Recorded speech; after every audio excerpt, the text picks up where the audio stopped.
welcome to one of the great highlights of this experience. I really encourage the people in the back, if you'd like to, we have lots of room up front. The more the energy is, condensed, the stronger it becomes, but do what you will. My name, as you might know, is Jessica Porter, and I'm here to introduce and moderate today's panel. You're going to see and hear some fantastic stories on this panel today. We have several people recovered from various and very serious things. Some of them have done it one way, others have done it another way, but most of all, what they're telling us is that we can heal. And I'm going to kick it off without much more ado. Just so you know, speakers, we have a timer here, Lee, who's going to give us each 5 minutes. And at 3 minutes, she'll throw up a 3, and then a 2, and then a 1. So please pay attention to her. If I see that you're not paying attention to her, I might, yeah, exactly, Herman, might punch you in the head. No, I'll give you a gentle nudge, Herman.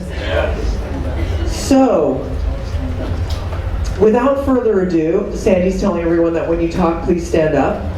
We're going to start with Ellen. Ellen, let me give you a microphone. Thank you. My name is Ellen. I'm from Massachusetts, and I'm delighted to be here today to share my story.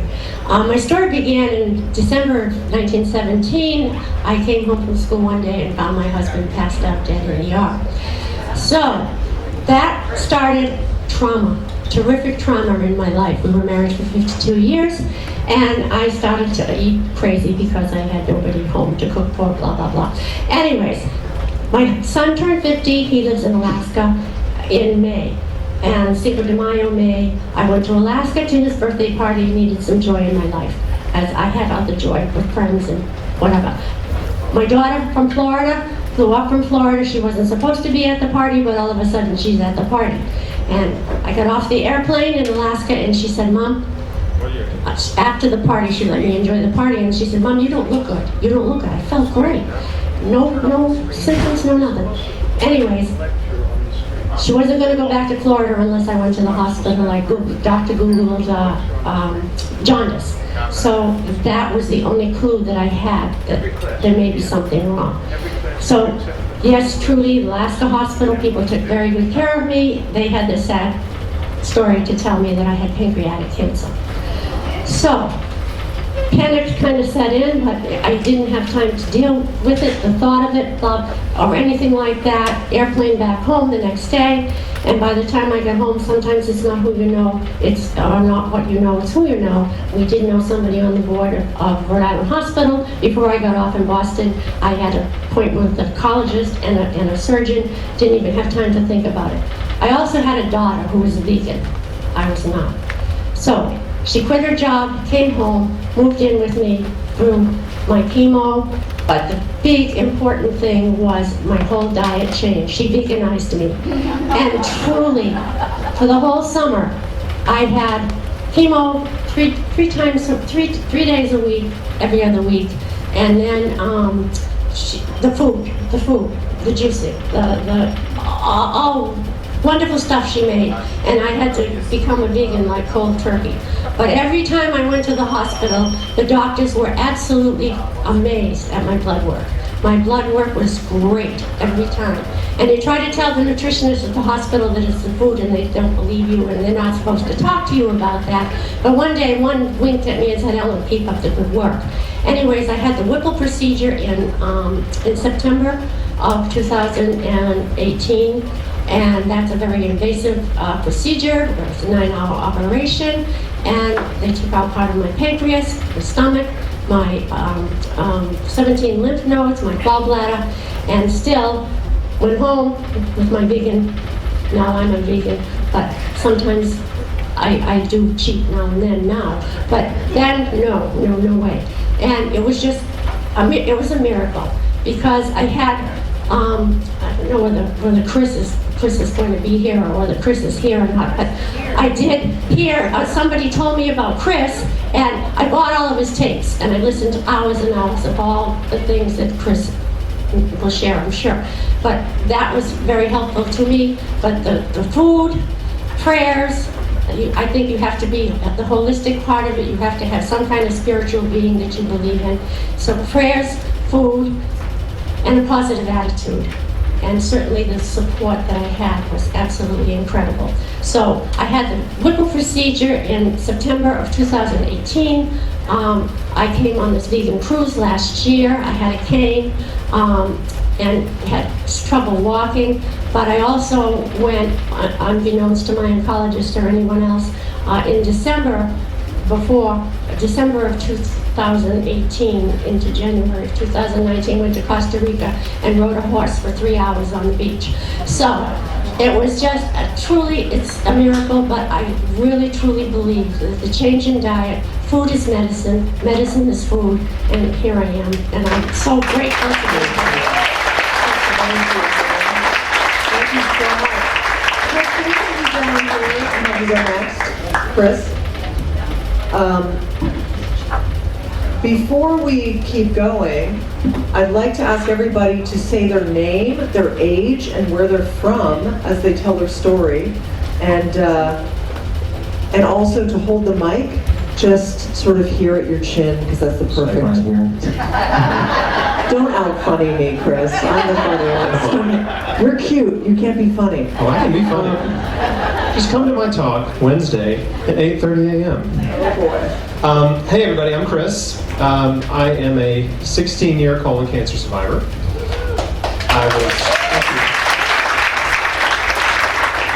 I was diagnosed when I was 26. And I know a lot of y'all know my story, there may be a few people that don't, but cancer sucks, right? At any age. It's not any more fun when you're young. And I had surgery. I made a decision to opt out of chemotherapy. And I decided if I'm not going to do chemotherapy, then I'm going to do everything in my power. I'm going to take massive action and change my whole life. And I'm going to try to get well. Because I had this epiphany, and the epiphany was the way you're living is killing you. And so, to me, that was actually empowering, because I realized, wait a second, maybe I caused this disease. And the more I read and researched, the more I realized our diets, our lifestyle, our environment, and stress are the causes of most chronic disease and most cancers. So when I learned that, it kind of woke me up. And I decided, okay, I'm going to change my whole life. So systematically, I changed everything I could change, like one thing at a time, one day at a time. Went all raw, plant-based, of course. Cut out all the junk food, all the processed food, all the fast food. Overdosed on nutrition. And started exercising. Started forgiving people who had hurt me. Started removing toxic crap from my life. And it was just a process of working through all that stuff. And I got well, and here I am. So I want to tell all of you who are on this journey, who are, scared, like, there is hope. You can heal. Your body created cancer. Your body can heal cancer. But you have to do everything in your power. And if there are things in your life that are shortchanging the process, that are sabotaging the process, you've got to get them out of your life. Everybody knows what these things are. Like, we all have our own little issues, right? But if you really want to live, if you want to thrive, then you have to be willing to let go of the things that may be making you sick. Does everybody understand that? Yeah. So those are the things I did. And I think it's really important to, hey Crown. Hi. Been looking for y'all. It's really important to remember that this is a marathon, not a sprint. You didn't get sick overnight. You're not going to heal it overnight. It takes time. And it takes consistent daily effort. And it takes a series of good decisions each day, right? We can make good decisions and bad decisions. And you kind of have to own up to the bad decisions you've made, right? Because bad decisions create problems in your life, period, right? If you've got problems, there's probably some decisions you made that led up to those problems. So, like, owning up to the fact of being, taking personal responsibility for your life and your health is huge. And every patient I've ever met who has healed holistically, who has survived against the odds, had the same attitude. And that was just unrelenting desire to survive and thrive, number one, and two, they were willing to change their whole life and take responsibility for their health. Those two things are the most important driving factors of survival. And so, you may have to dig a little bit deeper than you have before to figure out, what do I need to live for? Do I want to even live? Right? Why do I want to live? Who do I need to live for? In my life, I had three people. I had my wife, and I had my mom and dad. That's who I had to live for, right? And then we had a baby girl on the way. So then I had four people to live for, right? So it was easy for me to focus all of my energy and effort on getting well because these people needed me, right? At least I believe they needed me. And so I just want to encourage all of you to really take some time this week, if you're dealing with a difficult diagnosis or cancer, to get really clear on, do you want to live? And if you don't, it's okay. Like, it's totally okay.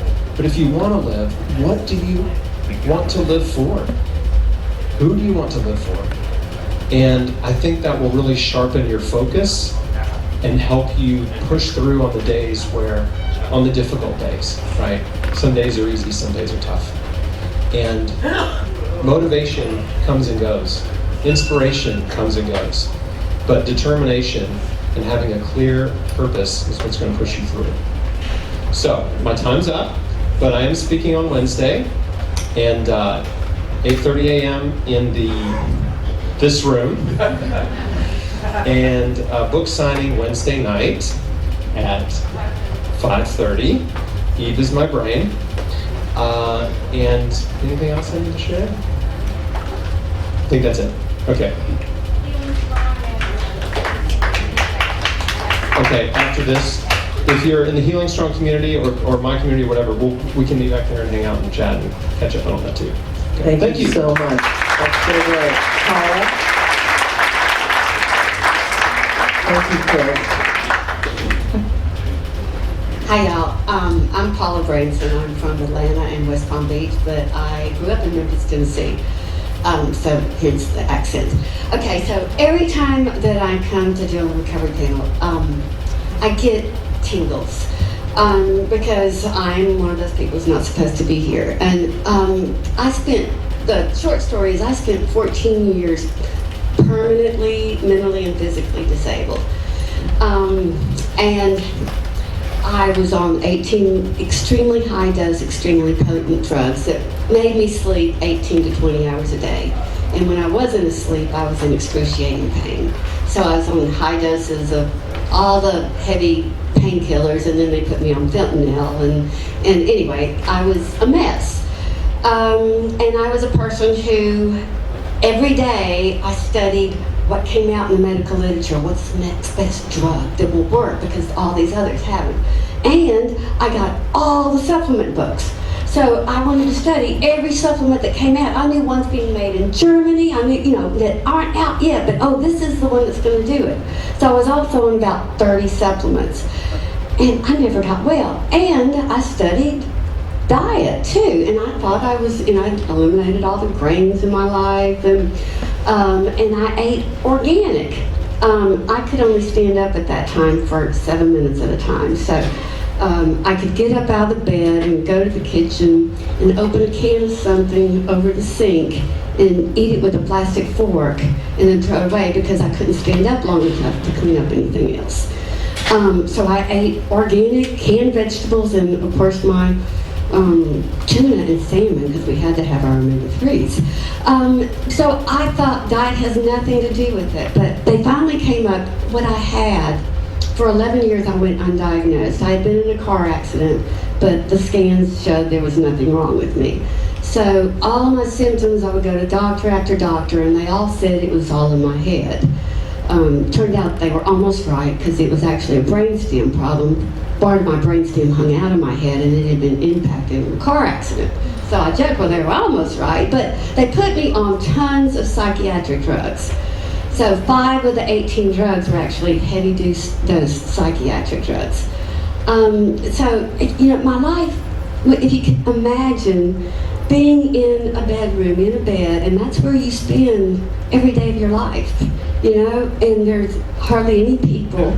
It was miserable. I used to pray, please God, just take me. I'm no good here. And I was permanent. And that went on for 11 years. And then they came up, my neurosurgeon said, they'd come up with an experimental surgery. And the good news is, it's free. And I was like, yay, because I'd become uninsurable. The bad news was, they told me, well, 5 people have died on the table, 13 have died after surgery in the hospital, and a lot of people have had water on the brain and all these, but they let me talk to 2 who had been cured, and their symptoms sounded just like mine. So I was like, I want to do it, and I don't care if I die, but I don't want to be a vegetable. So my taxi driver, who took me back and forth to the neurosurgeon, said, I heard about this place down in Florida that gets people well from crazy things. So why don't you go there and get your body healthy enough that you'll survive the surgery? So I went sight unseen. It turned out it was not only whole food plant-based, it was all raw. And I thought they were cuckoo. I thought I'd gotten into a cult. But, I couldn't leave. I couldn't drive a car, so I had to eat their food.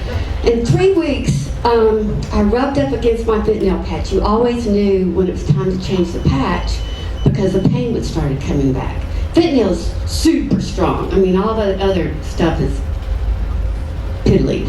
But anyway, I rubbed up against it and I realized it had been 5 days. So for 2 days, for the first time in 14 years, I'd been out of pain and didn't know it.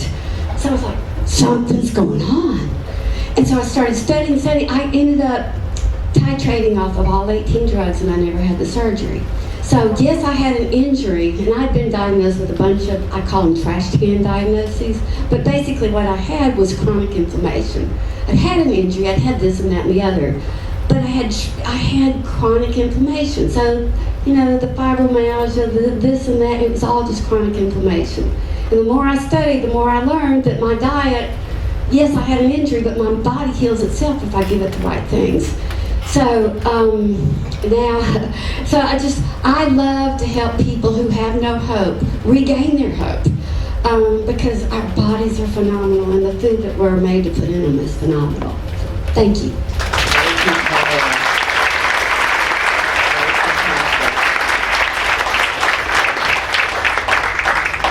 My name is Elle Schmidt from Sacramento, California, and when I was 80 years old, I was diagnosed with end-stage coronary artery disease. And if that sounds like as serious as it is, so your life expectancy is measured in months, not years. But I'm no stranger to coronary artery disease. My dad died at 59. When I was 48, I had 5-vessel bypass surgery, which was the most traumatic experience of my life. It felt like they put me in a gunny sack. All my ex-wives came and beat me with baseball bats. And then they threw me down the stairs. So I decided I never wanted to go through with that again. So I said no red meat, but I didn't other meat. And at the time in the 80s, people ate 35 to 40% fat. They eat more now. So I said, I'm only going to eat 20% fat. And that really worked for me. I wasn't really good about, like probably most of the pretenders here. I sort of cheated a little bit. So that worked until I was about 75 and I had a small heart attack. And they put a stent in. And I thought, my God, that was so easy. If that had happened to me 30 some years ago, I probably wouldn't be here now because I wouldn't have changed anything. Then that went around. In 77, when I was 77, I started having pain again. They put another stent in. It didn't really work, but they gave me a lot of drugs. Well, the drugs made me dizzy. I was falling down. I wasn't even drunk. I wasn't even feel good. That was terrible. So then 80 rolls around. I celebrate my birthday, and then I get the pain again. So they put another stent in, no relief. And that's when they tell me that I'm end-stage coronary artery. Go home. And they didn't say it, but I was a cardiac cripple. I couldn't do anything. I couldn't walk. I could not have walked in from that entrance to here without having horrible chest pains. Couldn't climb stairs. I put stair lifts in my house because that was cheaper than moving. Couldn't take the trash out. My life was miserable. My kidneys had slowed down. They were at 40%. We're not going into this, but I was constipated. Anybody on the standard American diet is. I had acid reflux. I was a mess. So they said, "You want to go to rehab?" Well, avoiding death is very motivating. So I said, "Yeah, I'll go." So the first half, my wife takes me. I walk in like an old man. And the first half is exercise. We want to get your heart rate up. Get it up. I just want to keep it going. So they said, well, the second half is, well, I mean, I was depressed. I had to look up to see the curve. I mean, I was so depressed in my life. And the second part was diet. So I thought, okay, I had changed my diet 30 years ago. I could do diet. That's something I could do. So out this fat lady waltzes and said, he said, "I'm going to tell you about the plant-based diet." And I thought, bury me now. Well, she wasn't on the diet. She was just going to recommend it. Don't knock it. Well, one of the things she passed out was an angiogram. Thank you. And now the angiogram was one that Sheldon puts out, and it showed before and after an occlusion. So she recommended 3 books. You guys all know the books, I'm sure. How to Stop and Reverse Heart Disease by Sheldon, How Not to Die by Dr. Greger, and in it he talks about a 65-year-old grandmother. Well, 65, that's a young chick to me. And she went home to die, but she didn't. And so I thought there is some hope there. And the last one was the China study. So anything worth doing is worth doing to wretched excess. I went on the diet, and in 2 months, I lost 30 pounds. My cholesterol went from 195 to 147. My kidney functions went from 40% back up to normal. I could walk miles. I could climb stairs. I had tons of energy. And I firmly believe it increased my mental acuity. My wife has always think I'm an ass, but now she thinks I'm a smart ass. So I am now 84 years old. It's been 3 years, 8 months, 2 weeks, 4 days under that, but who's counting? I am. My life expectancy now is in years, not months. And if an 80-year-old can do it, you can do it. Thank you so much, Elle. I did it on time. Herman, you're next. They told me I had 5 minutes, so I got the next. Okay, my name's Herman Matos. Can you hold the mic up a little closer? My name's Herman Matos. I live in Moore. My name is Herman Matos. I live in Palm Beach County, right up the road, right near you. Okay, and I'm a stage 4 Gleason 8 prostate cancer. 5 bone mets, and according to the doctor, I should be dying. Do I look like I'm dying too? Right? So in the doctor's office. Mic up, please. Sorry, Herman. We love you. We want to hear you. In the doctor's office, the medical oncologist, he says, "Oh, you're pretty good looking, stage 4 prostate cancer. Do you know what the life expectancy is?" It's about 3 to 5 years if I follow the traditional, conventional chemo, radiation, etc. So I looked at him and I said, "I'm not a chemo man." And he says, "Well, would you like to be in our study?" So I said, out of respect, "What's in it for me?" He says, "I can extend your life by 1.5 years, maybe." I looked at him and I said, "Sir, I'm going to outlive you." And he wasn't expecting that. And he made such a face. And I couldn't help myself. I started laughing. And it was tense in the room. Everyone started laughing because I was laughing. And he goes, "I'm sorry if I offended you." And I said, "Well, I'm sorry if I've offended you with my reaction, but I'm serious." So that's how that went. You know, God places people in your path at the right time, at the right place. Okay? So there's two things I remember. One was Chris Wark's videos on the internet, because it was the first time that I watched videos and testimonials of people that survived. And I said, wow, is this possible? What are they selling? Why would they go up and be in your videos and share these stories? So that was the first time I had a sense of hope. The other thing was Al Carter's healthy cell concept. So you watch it, and that was back in the 70s, and it's like black and white film. If you go on YouTube, you can see Al Carter's healthy cell concept. Anyway, so yes, I had to switch. I'm 67 years old. I had to switch my diet because I was a meat and potatoes guy. I lost 65 pounds when I went to plant-based. I got more energy now than ever before. And I'm telling you, Chris, he says in his videos at one time, he ate so many carrots or juiced so many carrots that he turned orange. My wife will tell you, I turned, I had so much turmeric in my mix and my juicing that literally my shirts were getting, and my wife said, you gotta tone it down, you know.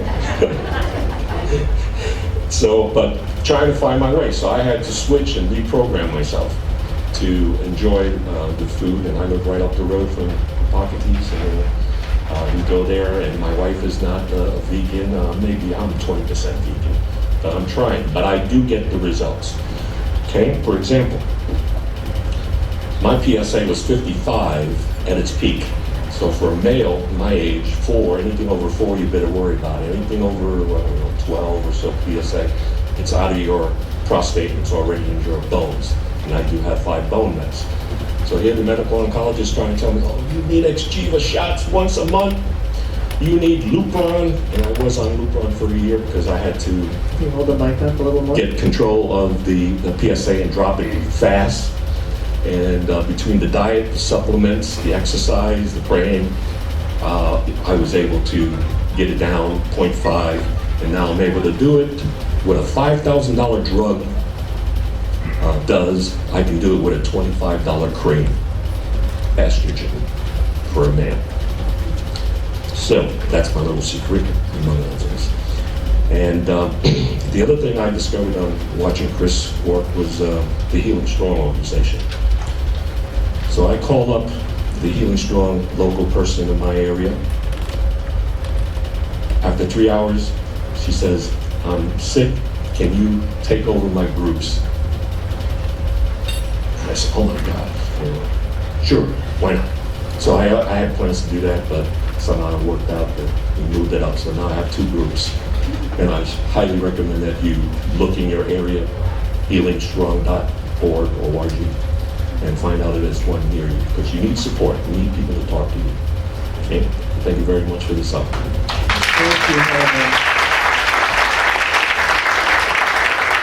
Thank you, Judy, you're up. Hello, everyone. Wonderful to see such a group here. I'm Judy McKinney, and I've been on this cruise for at least 15 years. And I'm here because I'm healthy, and that's an exciting thing to announce. I was diagnosed, believe it or not, 29 years ago, and I had stage 4 non-Hodgkin's lymphoma. When I went to the doctor's office, I remember I had some little pain I wanted to be looked at, and he said, oh, you need to go into Boston. So I went into one of the wonderful hospitals that are there, and they diagnosed me. My husband lovingly took me there, and they told me that I needed to be on chemotherapy. That didn't feel very good. I just somehow felt I didn't want to take medicine, but I had no other choice in my mind at the moment. What was I doing wrong in my life? I need to look into that. And so I had eaten the all-American diet with my family. I thought I served very wonderful foods. I had meat, potatoes, all the vegetables you can imagine, a great variety. We had ice cream. We did all kinds of dairy products as well. But I was brought up with that, and the food tasted great, and I really worked very hard and did work with people like Adele Davis and other people that were very well known at the time who could teach you to eat more healthy, so I really worked at that. And then we raised our children, and all of a sudden here I am now at this doctor's office with this illness. And so from that point, I did the chemotherapy. I did it for 7 months. And I'm kind of making it short for you, but in that process, I went to a gynecologist, and I thought I should let her know that I also had cancer. I thought it might be part of my history of health, might be important to her. And she said, don't worry, she said, Jackie Onassis has the same disease, they'll cure her, and you'll be fine. But she didn't offer me any way to look at how to make myself more healthy. I also went to the libraries and read everything I could about my disease, and I really covered that library for many weeks to get every bit of information, but there was nothing there that rang true to me. And then I heard about Dr. Bernie Siegel, and you may know of him out of Connecticut, and he wrote the book Love, Medicine, and Miracles for many of his books. And I opened it up and read it, and sure enough, right to the heart, it got me. It said, I've got to see this man. I need to go and find out what that group is about. So I lived in Massachusetts at the time, and I would drive to Connecticut every Monday. It'd take me hours to get there, and I was very nauseous and had all kinds of feelings from my medicine that I was on. But my dream was to learn something new from him. And when I was there, it was very helpful. We had women's groups and men's groups. I, of course, was in the women's. And very supportive, but I watched young mothers with new babies that also were dying of cancer. I watched with all types of cancer that they had. And here I am. I've got older children now and 2 grandchildren, but watching these young mothers thinking that they might lose their life was just incredible to sit together and talk. And there was a lot of guidance in those circles that we had. And then from that point, I went to his lending library, and a book fell out in my hand, and there were many, many books. I read as many as I could and brought home tapes and studied. And the book that came out was The Cancer Prevention Diet. It was written by Michio Kushi, and there was a group in Massachusetts that held the Kushi Institute, that held wonderful programs. And I decided that I needed to look into this. So I found a macrobiotic counselor, and I worked with that person, and they told me how to begin my life.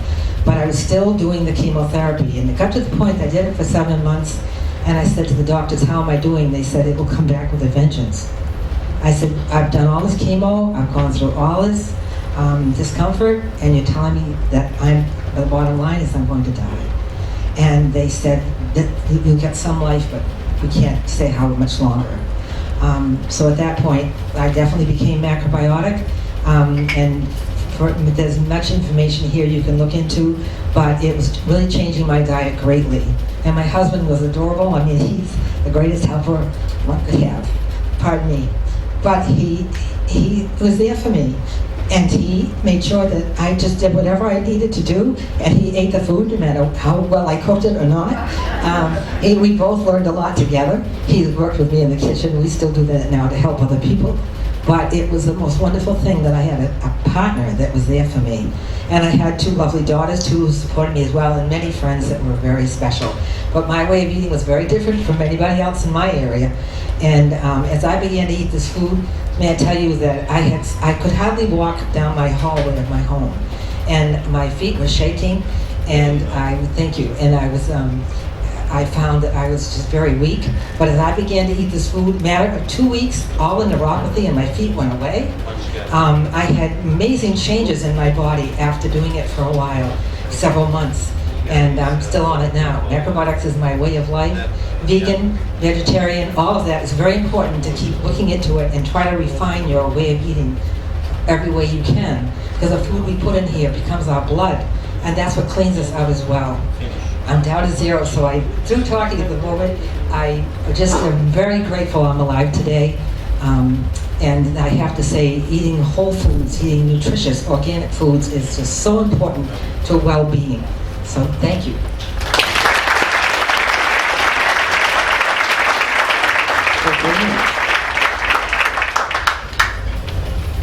Hi everyone, I'm Virginia Harper from Nashville. And I spent 7 years in and out of Vanderbilt Hospital with Crohn's and inflammatory bowel disease 40 years ago. They had no answers for me. Luckily back then they didn't have all the harsh biologic drugs they have today, so they had a limited amount of anti-inflammatories they used on me. And I'm here today to tell you that I'm Crohn's free, and now Vanderbilt Gastroenterology Department has reached out to me to do a clinical study on the food that I'm doing with their patients. Right.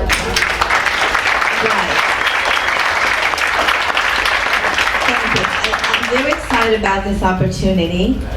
They want to see to what point the food is going to help. Because I've been in Nashville 40 years and have been teaching and living my life this way, and teaching that you can heal you one meal at a time, we started sharing patients, and patients would go to them and then to find me, or I would send them there to get certain tests done, and so they began hearing about it. I'm not a medical person at all. This was me saving my life. This was me looking for something different than I was being offered, because even though it was saving my life, it wasn't giving me the quality of life. And like many of us here, I was also too weak to stand to cut a carrot. And so if you know anything about inflammatory bowel disease, you can barely leave your house, because you never know when it's going to hit and how hard the inflammation is going to be. And so for me to be able to travel and do what I do now is such a huge blessing. And I really do believe my life was saved to get back this information so people don't have to suffer, don't have to go through and go through all the pain of learning. And the program that I provide is called You Can Heal You, for obvious reasons. And it's a step-by-step. And the one thing you find here in common of all of us here, we wanted to do something other than what we were being offered. And being proactive was very important to me. I grew up in Chile. I knew of natural eating back then. I can remember my grandmother going to the yard, to the kitchen to get our remedies. And so when I came across macrobiotics, it made sense. Food, my stomach, my blood changing. Did I want to eat what they were telling me to eat? No. But it was a vehicle, and I figured I'll do it for a little while. I wanted to prevent my first colon surgery because that's all they had to offer me. And I knew enough by going to the library, we didn't have Google back then, you know, that pretty soon I wouldn't have a colon left because it started chopping on you all the parts that are inflamed. And so I didn't want that to be my future. And I changed my diet, and like many of us here, we start looking at all our life, because our body metabolizes life, not just food. So I started looking at my relationship and what my stressors. And with inflammatory bowel disease, where do you hold your stress? It's in your stomach. And you have to retrain yourself to deal with stress differently. I was told I wouldn't be able to have children. I was able to birth 2 children who are young adults now, and teach them these principles so they can prevent and they can avoid. I'll be teaching a class tomorrow and Wednesday.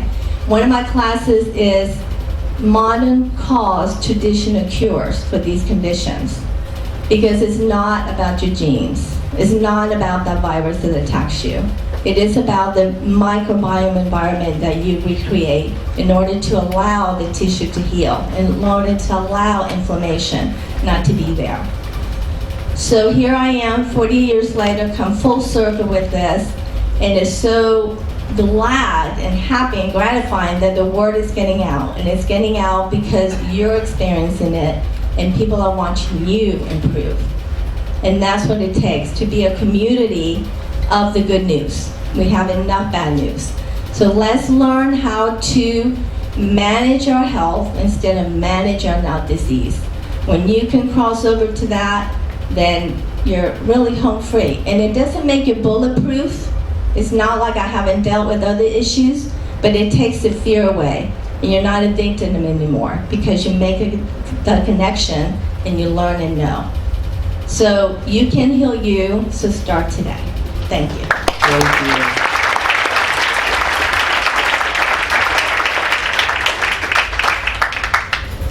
Hello everyone, my name is Erin Riley Carrasco. I am from Oceanside, California, and I am 56 years old. I'm also a proud vegan, and I love to wear it around my neck. I was a PETA, People for the Ethical Treatment of Animals, member when I was 18 years old, and I went vegetarian for the animals at age 24. And I was a vegetarian for 25 years, and I was so busy I had opened my own dance studio at the age of 24, had it for 30 years. I got married, I had 2 children. I thought I was doing enough by eating vegetarian. I thought I was healthy. I was a dance teacher. I was always active. But in 2011, I started feeling not like myself. I was nauseous in the mornings. I had little bumps on my back, and I felt a little lump right here on my abdomen. And I thought it was just a pulled muscle from all the Zumba classes I had been taking. So I went to the doctor. I got misdiagnosed twice. I finally went to my regular doctor, which had been out of the office for the 2 times I had been misdiagnosed. And her face went white when she felt this lump, and she said, "I'm gonna send you to get an ultrasound today." And while I was in the ultrasound, I think I'm very observant with people's behaviors, and I noticed the ultrasound technician's face also went white when he was doing the ultrasound on my abdomen.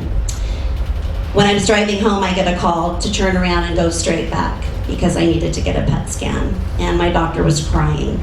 So I knew something was really wrong.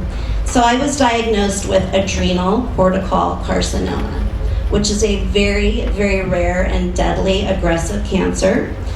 If you want to look it up after I speak today, adrenal cancer only affects 1 in 2 million people. So it is very rare. And for those of you that aren't aware of the purpose of the adrenal glands, they sit on our 2 kidneys in the back, and they're very important organs. They secrete cortisol, which is our stress hormone. They secrete adrenaline. They're our energy, our fuel sources. So I went into emergency surgery at Moore's Cancer Hospital. I'm very appreciative of that hospital in La Jolla, California, for a 6-hour surgery, and they removed a cantaloupe-sized 1.5 pound adrenal tumor from my abdomen. I'm split from my sternum to my pelvic and from the middle over to my side, and my right adrenal gland. So I only have my left adrenal gland. And I did go on chemo for 2 years. I had my 2 small children. At that point, there was not a question in my mind that I was not going to survive this. The chemotherapy I was on was from the 1950s. It's called Mitotane, because there are no studies, very, very few studies on adrenal cancer. While I was undergoing chemo, I got a hold of every book I could and watched every documentary I could on a plant-based diet. And the book that changed my life was Dr. Campbell's The China Study. I believe he is on our boat this trip. I went vegan overnight. That was 5 years ago. I was only given, like I said, a 25% chance of living past 5 years. And it will be I will be cancer-free 8 years this April.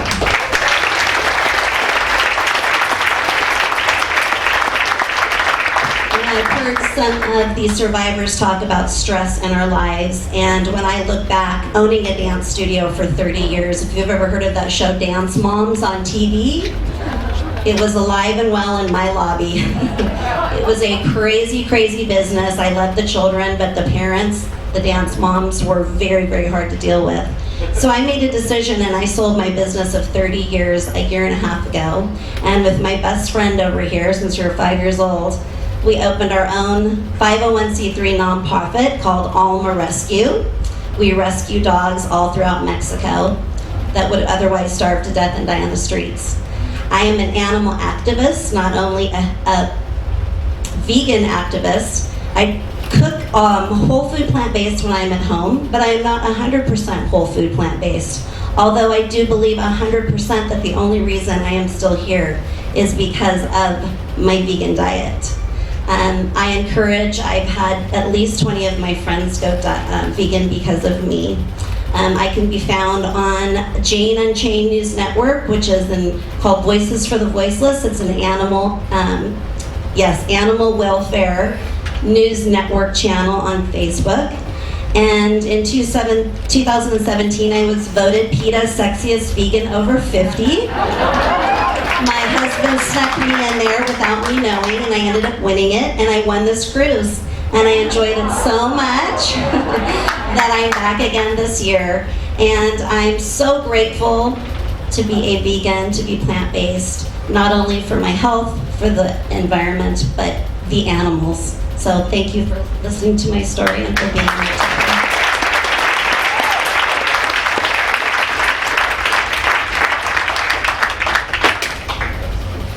Hi everybody, my name is Laura Christine Sines. I'm from Arizona and I'm supposed to say our age? You want to, yes. I'm 39 and in my late 20s I was diagnosed with Crohn's disease, fibromyalgia, arthritis, major depressive disorder, anxiety, systemic candida, chronic fatigue syndrome, and I think I covered it. And from a lot of the stories here, it was the baseline was from chronic inflammation. I grew up in a very typical American home, and I was always a fruit and vegetable lover. Have any of you guys ever watched The Simpsons or know that cartoon show? So I was around 14 years old when I saw the episode with Lisa Goes Vegetarian. And I hadn't really liked meat that much growing up. And when I made the connection of the baby lamb and what was on the plate, I was like, oh my gosh, like now I know why I don't really like this. I'm actually eating a muscle of an animal. And I have always been an animal lover, grew up with dogs and fish and lots of just loving animals. So after I made that connection, I went vegetarian. And I was a very unhealthy vegetarian at 14 years old. Fast forward, I was in corporate America, and that really wasn't serving my soul. It was really sucking me dry, and that was a huge contribution to my Crohn's disease. And also looking at the environment, what am I doing, contributing, driving in this haze for an hour every day? So I left, I became a yoga teacher, and I was still dealing with my diseases. My Crohn's was really impacting my ability to teach. So that's when I really started diving into, okay, what are some of these things that I can start doing? Because I went the Western medicine way, and it was like test after test after test, drug after drug after drug, and they were just making me worse. I went the holistic route, and I went into homeopathic medicine, but they were also giving me drugs that were creating symptoms. And I said, there has to be another way. And so I started experimenting with all of these different ways of eating. And eventually I was invited to a birthday party. And my girlfriend was like, oh, you're gonna love it. There's all of these doctors and chiropractors and energetic healers here. And it happened to be with Lorraine McElhern and Dr. Gordon Sachs from the Center of Integrative Medicine at UCSD. And we just clicked. It was incredible. We were talking about the power of food. I was trying to go vegan at the time, and the environment, the animals. And they said, we would love for you to come teach our macrobiotic whole food plant-based nutrition class. And I was like, wow, yes, of course. Had no previous training in teaching like a cooking class, had no idea what macrobiotics was or whole food plant-based nutrition, but I had a big passion for it. And I decided, okay, all of these people are going to be coming to this class who have serious diseases. And throughout my training, I had decided I am not going to eat anything except for what I'm cooking so I can walk this talk and confidently teach this class. Within 6 weeks, and I had had these diseases for about 5 years, my symptoms were gone. And I said, why doesn't everybody know about this? Brown rice, broccoli, sweet potato, like, you know, beans. It's so easy. So I taught at UCSD, and then I branched out and started a company called Live Vegan Vibrantly, because you can heal. We created the disease, the body can heal the disease, and then you spread the message to everyone and anyone who will listen. And I'm so excited to see all of you here. Thank you so much for listening to my story, and you guys are awesome. Take care of yourselves. Thank you very much.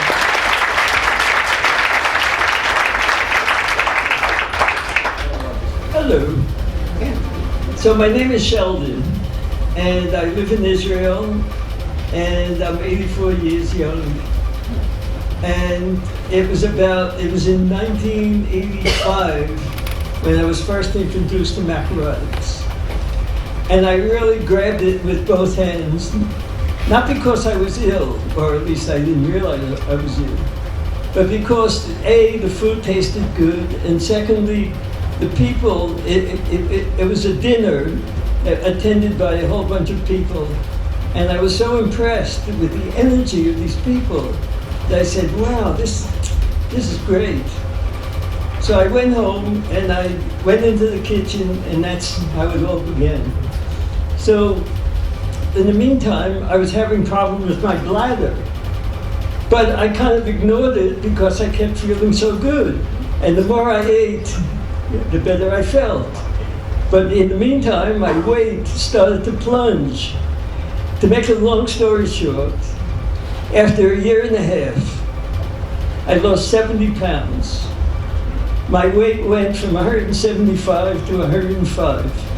Just to give you an idea how skinny that was, I weigh 25 pounds more than that now. So, and in fact, at some point, I woke up in the morning and I went on the scale and it said 99 pounds. And at that point, I said, And I had a very good friend, Elaine Nussbaum, who I'm sure many of you have heard of. And I called her up and I said, Elaine, what's going on? And she said to me, well, how do you feel? I said, how's your energy? I said, great. And how's your sleep? And I said, great. And how's your appetite? And I said, great. And how are your bowels? And I said, wonderful. She said, don't worry about it. And anyway, the weight came back to 105 and it's remained that way. But at some point, after a year and a half, I got up one morning and I took a look and my toes on my left foot turned black. Well, I thought, maybe it's time to see a doctor. So I finally went to a doctor, and of course he couldn't get me to a hospital fast enough. My bladder was 6 times bigger than it should have been, and a biopsy showed that I had a growth between my bladder and spine. So, of course, I was hospitalized, and a biopsy was scheduled.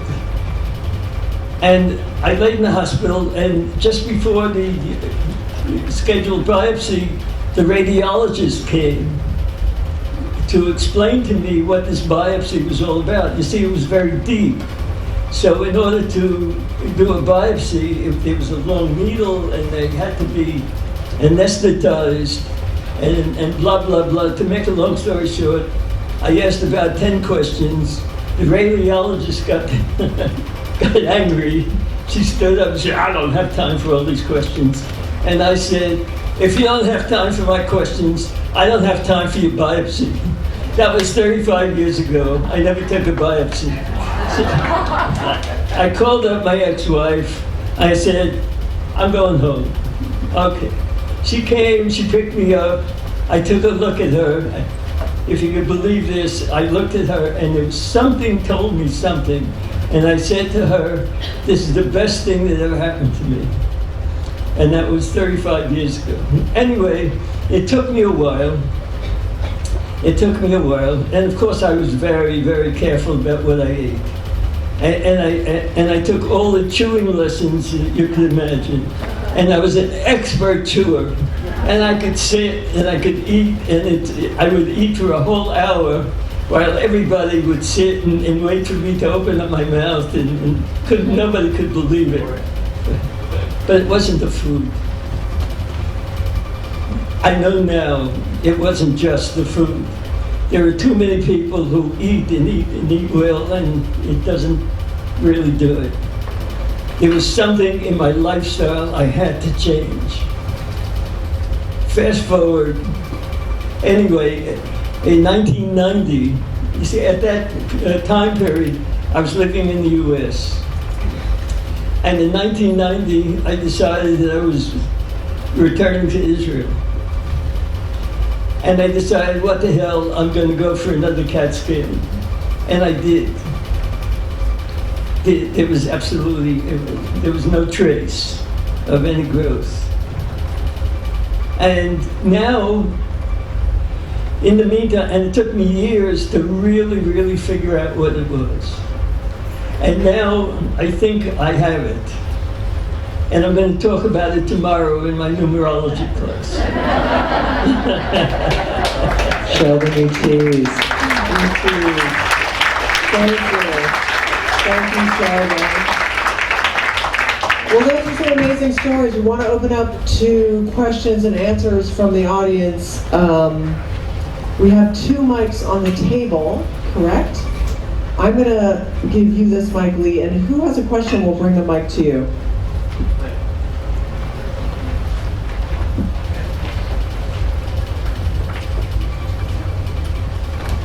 Can you share what facility in Florida that you went to that turned it around?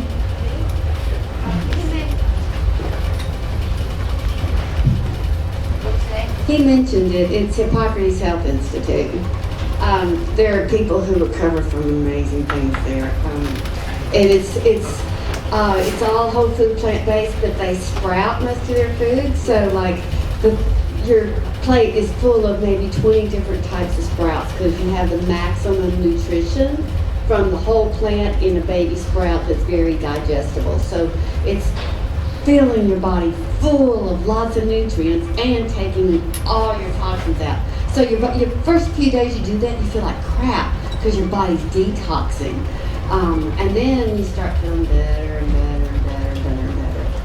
So there are several places around that teach that now. There's actually a medical doctor now who reversed her lupus with it, and now she's all over the place teaching it. So you can heal on a whole food plant-based. My belief is just when you get the raw stuff in, you're getting the maximum nutrition.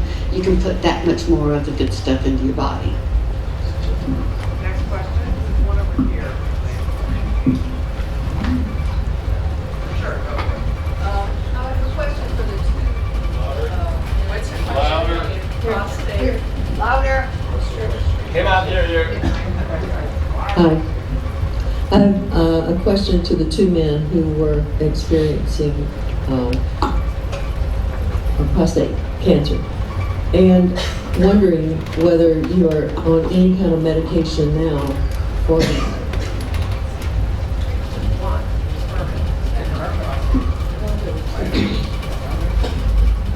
When my PSA hit 55, I was worried because the doubling time was getting shorter and shorter.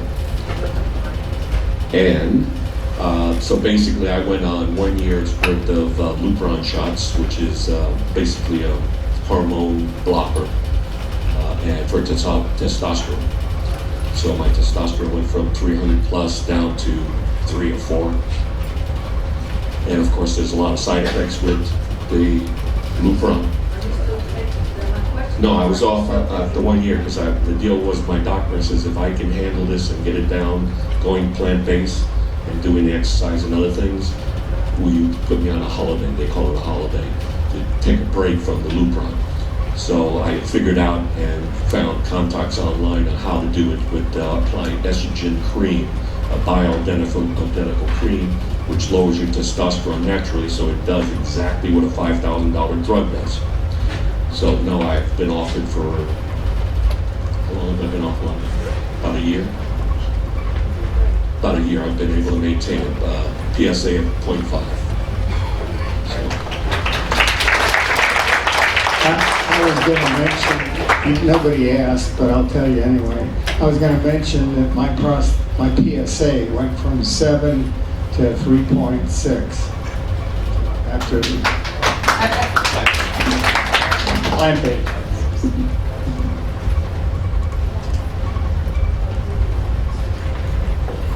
So everybody on the panel has a very inspirational healing story through eating properly. Has anybody on the panel had the experience of your medical doctor coming to you and saying, I've learned something from you and I need to change the way I practice medicine?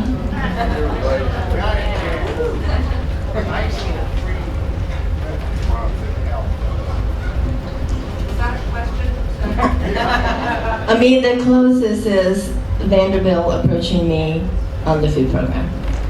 You know, and even then, we want to see if it works, you know, how well it works, or, you know, they're still down in the food component to it. So that's pretty huge, I think, just to have that opening.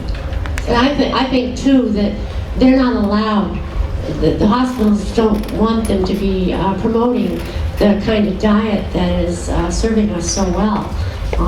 Like I said, the nutritionist that I spoke with, or that met with me, you know, she's trying to tell me to eat one way, and I'm trying to tell her I eat another way. And you know, my daughter knew best. She saved my life basically by having me turn around in the diet thing. But she did, you know, after several weeks of meeting with this person, she did say, you know, like, left the room. It was the last time I was going to meet with her, and it was like, you know, she gave me a wink and said, Ellen, she says, you know, keep up the good work.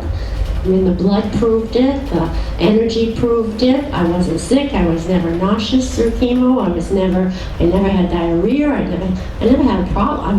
I felt great, and it was just, like I said, prayers, plants, and a positive attitude was what we got through. But I think it's turning around. I know in Providence they're having one of those veg fests, and they're the plant city. The restaurants are turning around. There's more menus that have vegan options, and it's a revolution, and it's happening, but it takes time. Right here, my general practitioner went vegan after I was healed. Also, I'd just like to add, there's a Dr. Gordon Sachs who works in San Diego at UCSD, and he was macrobiotic in his early 20s, and it was after going plant-based and really being very profoundly transformed by that he then became a medical doctor in order to do exactly what we're looking for here. And he's had a huge influence on the hospital in San Diego. Huge influence. Next question, right there. Hello, and thank you for sharing your stories. We've been coming here as our third year, and we appreciate all the great contribution of the system. But I think we're like an exclusive club. We all agree with each other, and whenever people agree with each other, I always think something is wrong. So I'll try to share it through my cardiologist. I'm okay, but we're friends, and I shared with him all of my new way of life, and I told him about all the survivor stories, and he says, listen, I appreciate that they have touching stories, but it's a roulette game. So what I want some of you to relate to is, you are the success stories. But he said, what about those who tried that system and it didn't succeed? They're not here. So he also mentioned, look at Steve Jobs. He tried to go, from what I don't know much about him, he tried to go that way and maybe change his way. So I want to form it into a question, not a speech. My question is, when do you tell a person to trust medical facilities and regular Western medicine, and when do you tell them not? Because we don't want somebody to go home and to be like, I don't know if it's Christian Scientists or others, refusing treatment, and then, or a parent to their child, or vice versa. So I don't know if it's a kind of question that belongs here, but That's a good question. I would like to answer that, would be one of the people, because I know we all have our passions about it. You know, in macrobiotics, we study about balance. And when you bring the body to balance, you bring everything possible to help it heal. So in my audience, in my people I work with, even if they're having medicines or bending surgeries, we're working with what the body's doing right now. Always with the goal to avoid the more extremes. But I'll never tell anybody to get off their drugs or not go see the doctor.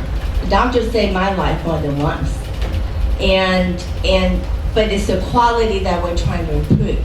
The ones that don't choose to do it, you know, that's when they take a different road. And there's no judgment because everybody finds their own way.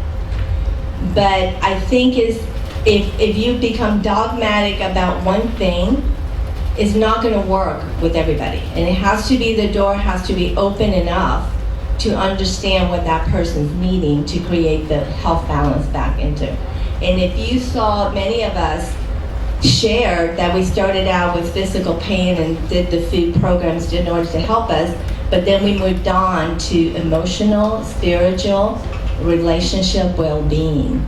And so you have to look at the whole person and you have to bring it all in because all of it made you sick, not just one thing.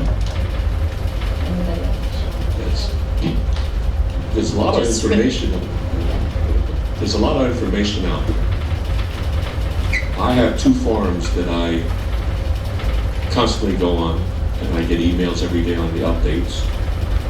And the men that are discussing their treatment, their conventional treatment, they all die.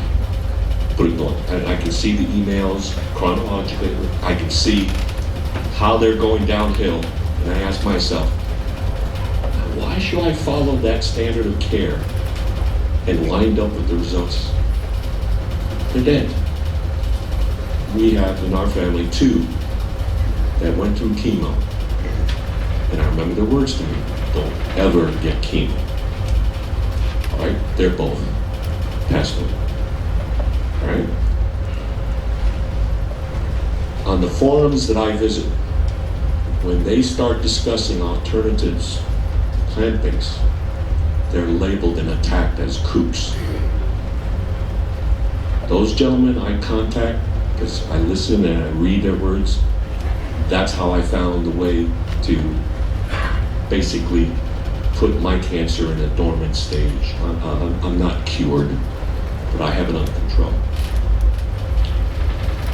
The individuals that he is in contact with, he's got 8, and all of them are showing the same results. They're doing well. He was taught by another gentleman who's been doing it for 17 years. He's written a book. He's had a book out, and it's really not elaborated. So I'd rather go through this my way. And if the end it's going to be I'm gone, okay. But I know that if you kill your immune system, what do you have left to fight off whatever? Okay. I can only speak from my experience, but I still get blood work twice a year, and I still do PET scans once a year. And I have a niece who healed herself from breast cancer with no chemo, going plant-based, and she does the same thing. I think that there are medical tools, and someone that had such an aggressive, deadly cancer, I want to know with a PET scan if it starts to come back. So. I have one thing to say to everybody, and remember this well. You cannot care more about someone else's health than they do. So with that in mind, you can give them any sort of advice, and I agree with whoever said that don't. I tell people, you ought to try it, won't cost you anything, it won't hurt you, but never tell them to give up medical advice if they want to do that. Okay, like I said in my thing, for 14 years I've studied everything there was, every book there was about how to resolve or cure these symptoms. What I didn't do is I looked at books that were about promoting drugs and promoting supplements. I didn't look at the evidence, the peer-reviewed studies. I call what I do evidence-based nutrition. Pam Popper has a great, if you should subscribe to her. She's like, I'm not dogmatic about anything, I'm going to tell you like it is. So Pam Popper does, and Dr. Brooke Goldner do, and there are a lot more. You can even, Michael Greger teaches a course on how to discern from medical research what's been set up to have an outcome that's favorable to a drug or to a procedure, and how to read the conflicts of interest. People have to be their own students now to do the research so that you don't have to be doing blind faith with them. Blind faith is wonderful, but it can be wrong. But evidence, people have to get all the evidence and then make up their mind, weigh the evidence themselves to see what works. I just want to steal the mic for a second to say one thing on this topic. I've been working with people who are ill or for many, many years, and my mother actually had metastatic melanoma at the end of her life and was macrobiotic and in very good health for about 4 years, and then suddenly there was a recurrence and she died quite quickly. What that showed me is that my thinking had been very black and white about life and death, and of course we all are in denial, obviously for obvious reasons, of our final moments and the door we go through to wherever we go. But what I noticed with my mother's situation was that the launching into the next energetic realm, whatever we want to call that, the releasing of this body, can be fear-based, painful, and traumatic, or soft and beautiful and natural. So when we're working with somebody who is making medical decisions and food decisions at the same time, sometimes a synthesis of those things is perfect. Sometimes people know in their intuition that they have to do it one way or they have to do it another, but we're all facing an end at a certain point. And I have seen the macrobiotic diet, because that's the lens I look through, completely reverse conditions. I've seen it arrest conditions, and I've seen it slow down the progress of conditions, and I've seen it help people die. So why wouldn't I want my body to be in the best shape ever? Dying's the most natural thing in the world. That and paying taxes for everyone but Amazon. It is. It's literally a natural thing. So I want to do it naturally. And I don't know when that's going to be. And I don't know what's going to be between me and it. But I want nature on my side when I do it. I hope that wasn't inappropriate.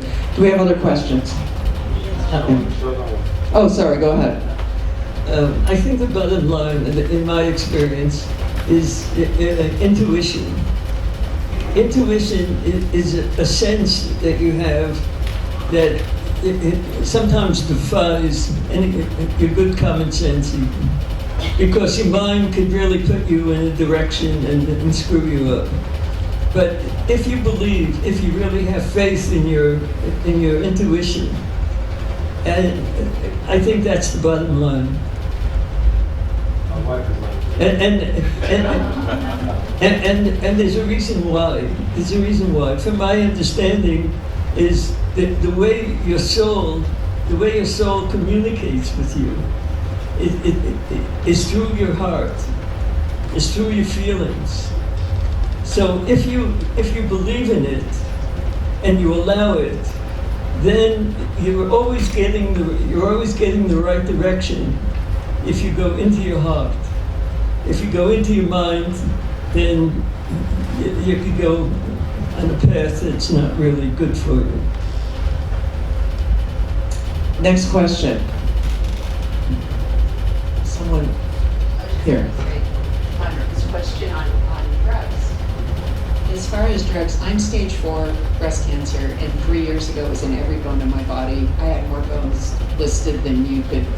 There was nothing clear. I lit up and I had 2 pleural effusions and had 1,600 cc's drawn out of my left lung that day. I was at work that day. I was a nurse in a recovery room, and I passed out at work and they took me to the ER. I was used to just powering through. I got, after 2 years, I chose to go on a clinical trial drug because it was a targeted drug. So I told him no chemo. And I found Chris, who is one of my heroes, because I listened to everything he said. I left my fiance, very toxic relationship. I changed my diet. I changed my world. I started going to church. I changed everything.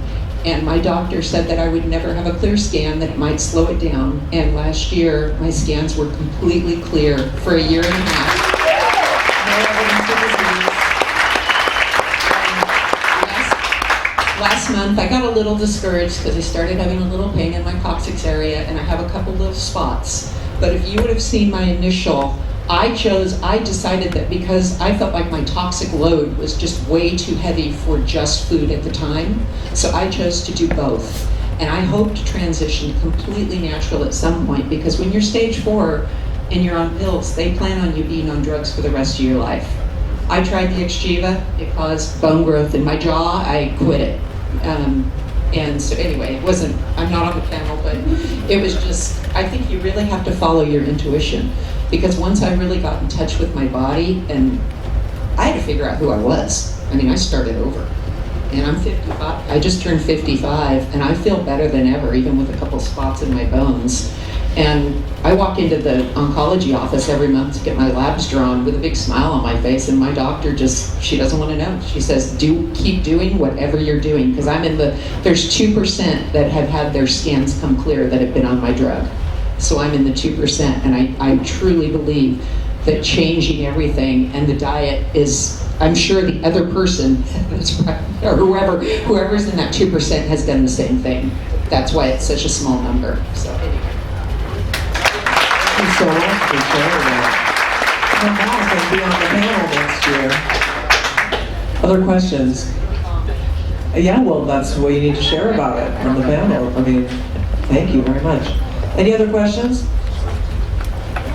What was the type of your non-Hodgkin's? Judy? Like small cell? B cell. I don't know. Do you remember? Larry? Yeah, it was 29 years ago, and I'm not even, who knows if they were even typing it the same way 29 years ago. All right, more questions? Can I go, says Elle. Yeah, okay, I want to mention at 2 p.m. Sunday, everyone on the panel we're doing a follow-up 2 p.m. tomorrow for more questions and answers. If you upon sleeping on this information, think of something you want to know. Most or many of these people will be here, and everyone's welcome. So let's wrap it up for today. We have a cooking class in here coming up. Welcome to one of the